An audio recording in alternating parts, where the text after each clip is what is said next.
Սիրելի հայրենակիցներ, մայիսի 7-ին շատերս մասնակից դարձանք Աժդահլիճում անցկացվող նորաձև կրթված բռնապետիկը թեմայով մաստեր կլասին։ Կասեք ինչ կապ ունի մաստեր կլասը օրվա քննարկվող հարցի հետ, ուղիղ կապ։ Բացատրեմ ինչպես, ինչին եք դժգոհ, բռնապետ թե բռնապետիկին։ Բացատրեմ ինչպես, ինչ կատարվեց, ինչու վարչապետն այդպես մեղմասած հունից դուրս եկավ։ Օրվա իշխանությունները ամեն տեղ ու ամեն ժամ թմկահարում են, թե իրենք երկիրը դարձրել են ժողովրդավարության բաստիոն։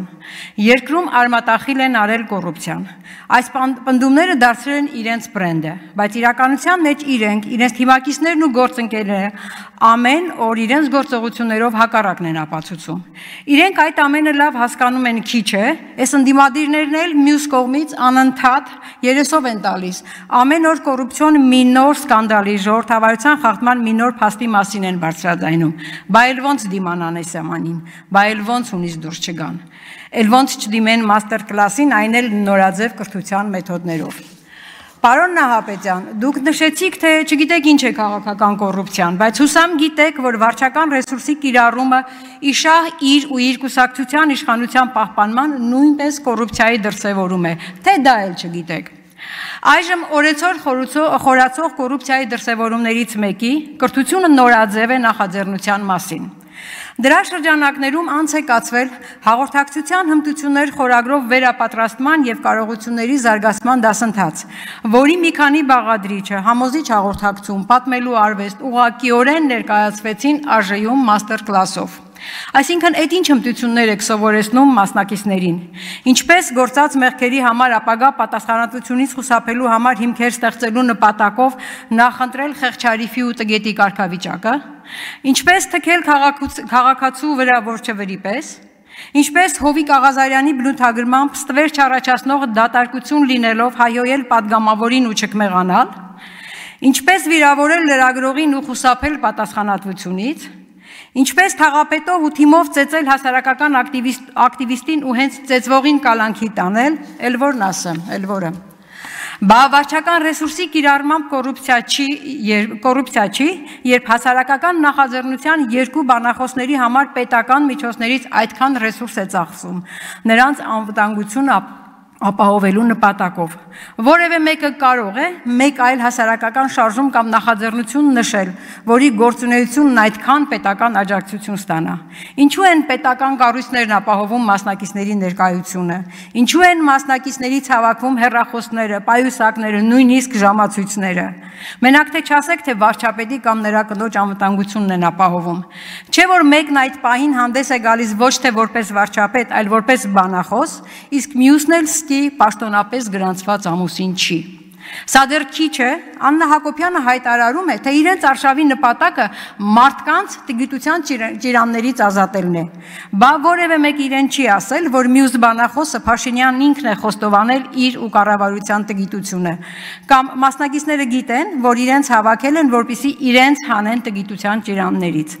Փաստորեն տգետը իր տգիտությամբ հանում է մյուսներին տգիտության ճիրաններից։ Խելքի հաշեցեք։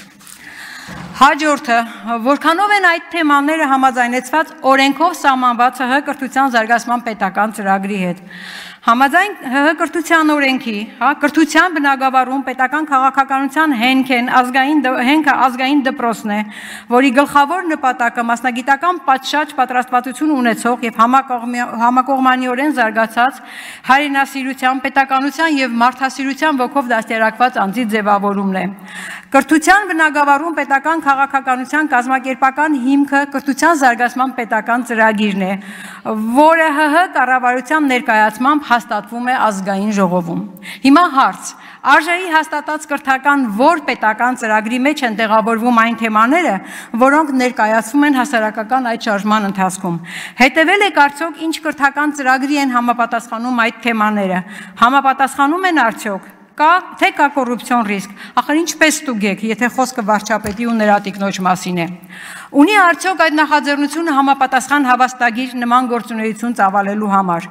Արդյոք նախաձեռնության թեմաները հաստատված են լիազոր մարմնի կողմից, չէ որ կրթական գործունեություն իրականացնող յուրաքանչյուր կազմակերպության կոնկրետ կրթական ծրագիր նախապես հավաստագիր պետք է ստանա։ Ով է տվել շարժմանը նման հավաստագիր։ Կարող եք ներկայացնել այդ հավաստագիրը, թե չկա։ Հիմա սա կոռուպցիայի դրսևորում չի, բա ինչ է, երբ նիկոլիզմի թեզերը ասել է, թե ԿՊ կուսակցության գաղափարախոսության թեզերը դարձել են նախաձեռնության թեմաներ եւ պետական միջոցներով, իշխանական պարտադրանքի միջոցով կուսակցության գաղափարախոսության թեզերի ներկայացման համար հանրությանը պարտադիր բերում են այդ հանդիպումներին։ Դիմում եմ հակակոռուպցիոն կոմիտեին, ձեզ եմ դիմում։ Ճշտեք նման ծրագրի հավաստագրի արկայությունը, այն ներկայացրեք հանրությանը։ Ճշտեք պետական աջակցության չափն ու օրինականությունը հասարակական այդ նախաձեռնությանը։ Իսկ ինչ է քաղաքական կոռուպցիան, պարոն Նահապետյան։ Դա ղեկավար անձանց պրակտիկա է, որոնց իշխելու շարժառիթը ոչ թե հանրային, այլ սեփական շահն է։ Դա քաղաքականությունների, ինստիտուտների ու կանոնագրերի մանիպուլյացիա է, որ նպատակ ունի պահպանելու իշխանությունը, հարստությունն ու կարգավիճակը չարաշահելով իրենց պաշտոնական դիրքը։ Այժմ քաղաքական կոռուպցիայի դրսևորման մեկ ուրիշ դեպքի մասին։ Նոր-նորքի թաղապետի ու նրա թիմի կողմից հասարակական ակտիվիստին ծեծելն արդարացնելը, եթե քաղաքական կոռուպցիայի դրսևորում չէ, ապա ինչ է։ Իսկ ինչ էր կատարվել։ Ընդհանրապես ակտիվիստը ցույց էր տվել, թե ինչպես են բյուջեի գումարները մսխվում համայնքային մանկապարտեզի կառուցման անորակ շինարարական աշխատանքներ կատարելով։ Հիմա սա է ձեր թմբկահարված կոռուպցիայի դեմ պայքարն ու արմատախիլանելը։ Թե համարձակություն չունեք բարձրաձայնել հանրապետություն կուսակցության ներկայացուցիչների խայտառակ վարքի մասին, ել չեմ ասում մի հատ SMS ուղարկել, պահանջել աշխատանքից ազատվելու դիմում գրել, թեև նրանք պետք է հեռացնել ու քրեական գործ հարուցելու նման վարքագծի համար։ Դե դա դուք հո չեք կարող անել, որովհետև ձեր գործընկերները դուրս կգան կոալիցիայից եւ կկորցնեք Երևանում ձեր իշխանությունը։ Իսկ իշխանություն պահելը ձեր միակ նպատակն է։ Ինչ են ժողովրդավարական արժեքները իշխանություն պահելու ձեր մոլուսկի հետ համեմատած, իհարկե ոչինչ։ Եթե քաղաքական կոռուպցիայի դրսևորում չկա, ապա ինչու քաղաքացու նկատմամբ իտես ողջ հանրությանը բռնություն գործադրածը ոչ միայն չի հեռացվել, այլ նաև արդարացվել է իրենց կուսակիցների հայտարարություններով։ Իսկ ԿՊ-ից եւ ոչ մեկը, կրկնում եմ, ոչ մեկը բացի Տիկին Բաթոյանից չի քննադատել այս երևույթը։ Բա երբ խոսում եք ժողովրդավարության համար ձեր պայքարից, ինքներդ ձեր ասածն ու արած իրար կողք չեք դնում, թե ձեր խոսքն ու գործը իրար հետ ընդհանրապես կապ չունեն։ Ինչպես Տիկին Դատախազը երեք հարցերին պատասխանեց հայտարարելով, թե ինքը իրավաբան է եւ շատ լավ գիտի նախաքննական գաղտնիքի խախտման արժեքը։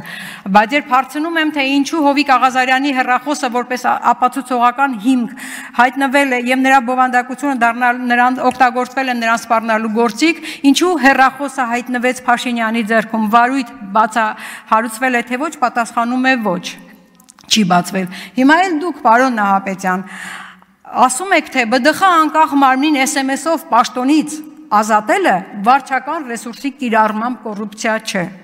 Ահա սա է ձեր մասնագիտական աշխատանքի գնահատականը, որ տալիս եք ինքներդ ձեզ։ Դուք ինքներդ եք ապացուցում, որ կարևորը մասնագիտական ճիշտ գործունեություն ծավալելը չի, այլ կառավարության հրահանգները հլու հնազանդ կատարելը։ Հակառակ դեպքում դուք էլ պաշտոնից ազատման մի նոր SMS պահանջ կստանաք։ Եթե սա քաղաքական կոռուպցիա չէ, ապա ինչ անուն կտաք դուք, ձևակերպեք ինքներդ։ Բայց միևնույն է, համոզված եղեք, որ այս իշխանությունների օրերը հաշված են եւ դուք էլ չեք խուսափելու ձեր կատարած սխալների համար պատասխան տալուց։